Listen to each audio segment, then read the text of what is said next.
In this video tutorial, we're going to look at some of the new features that Dreamweaver has included to help us design for mobile devices. Probably the biggest tool that they've included is a whole framework of HTML, CSS, and JavaScript called Bootstrap. And Bootstrap lets us design pages that are referred to often as responsive or responsive design pages that will adapt the content depending upon the device that is being used to view them. So just to sort of give you an introduction to this, it's really quite easy to use the built-in templates in Dreamweaver. We're going to create a new file by going to File, New, and instead of just choosing a blank HTML document, we're going to go to Starter Templates, and then we're going to choose Responsive Starters. And I'm going to go ahead and select the top sample page, About page, and click Create. And I'm going to save this as aboutme.html into the root folder and click Save. It also wants to save the following dependent files in my root folder, so it's going to save an additional cascading style sheet and also a couple of PNGs that are placeholders. So I say OK, click Copy. Those are in my root folder. And just one more thing I'm going to do is I also want to attach my style sheet that I've created for my site so that the rules that I want to use on my site, including the body background color and the A links, etc., those rules will be also inherited by this page as well. So to do that, I'm going to open up the CSS Designer and simply click on this plus sign next to sources here and say attach existing CSS file.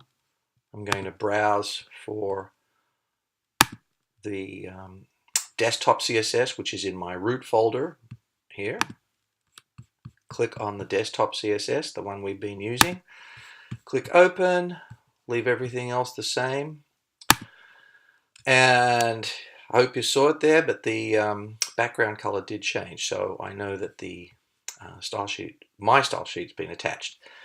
And then really you can go ahead and just start using the template or not using it, however you want to do. It's very easy to figure out that this is placeholder text and placeholder objects here that you can just go ahead and put your information in. Really awesome web designer. That's fine. I'll leave it like that, or I'll just say I'll change mine to really web designer. And you can replace your lorem ipsum here if you want. These are placeholders, so you can go ahead and I actually have created a 259 by 259 headshot in Photoshop prior to this tutorial. So I've gone ahead and done that, and a couple of images to put in here. And these are actually, if you click on these objects, you see down in the tagline down here that these are intended to be social network navigation buttons. So I've created a couple of 74 by 74 icons for Facebook and Twitter, and you can add more or remove them if you want. But to add the images in here, you just simply double click in there, locate the image, and my image is actually on the desktop. Here is Dave PNG, and I'm going to click Open. Yes, I do want to move it to the root folder, so I say yes, and I'm going to pop it in my images folder. Click Save. There's a file already in there called that, so I'm going to replace that. I just want to pop that in there.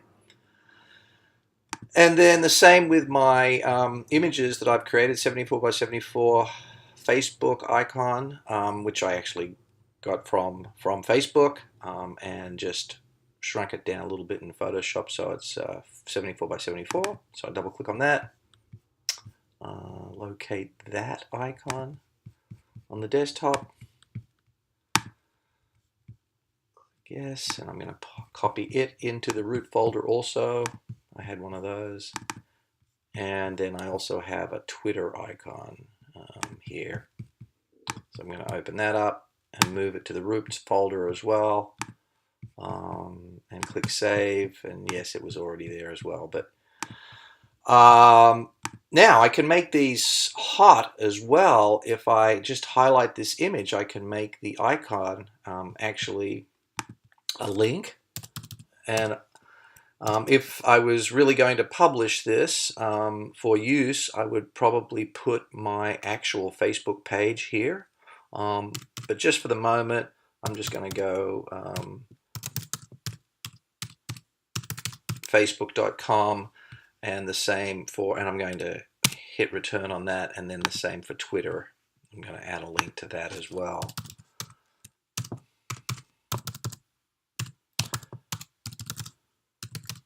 Twitter.com, hit return. So, and then you can continue on looking down here at the different parts that they have on this template page. So there's the content holder here for your email, your website, phone, address. And then if you were working for a company, you could put your company info here and your position, etc. And there's even a couple of a few links they've created for a CV, a link to Behance, which is a portfolio site, and GitHub if you were sharing code. Any one of these you can change or get rid of it. I'm going to use this last one down here. I'm going to change it to home. So I've got a link back to my home page, and I'm going to highlight that and go down into the property inspector in the link area and replace the hashtag with HTML, index.html, which will take me back to my home page. And of course, I could have used the point to file tool or the browse for file tool as well, but it's pretty easy to just type that in, hit return. And then the only other thing I might do here is actually change John Doe to my name.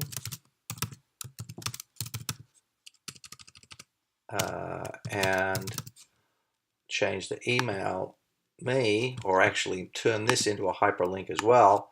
And I'm going to make that a hyperlink for my email address by typing in the link field mail to : and then my email address. You've seen this in a previous tutorial.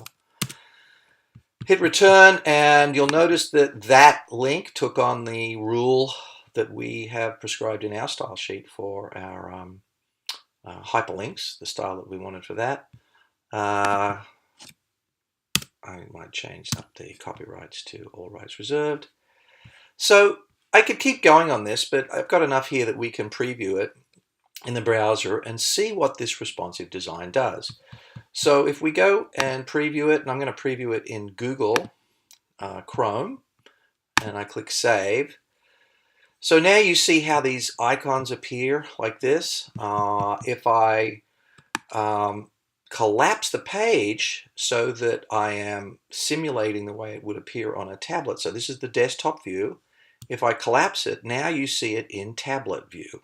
So it automatically resizes and repositions the elements on the page.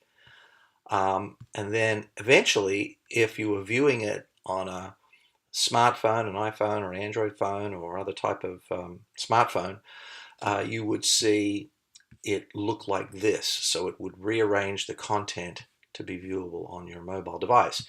So this is what responsive design is all about, is designing with mobile devices in mind. And if you want to know more about this, you can simply go to Bootstrap, or actually it's Get Bootstrap.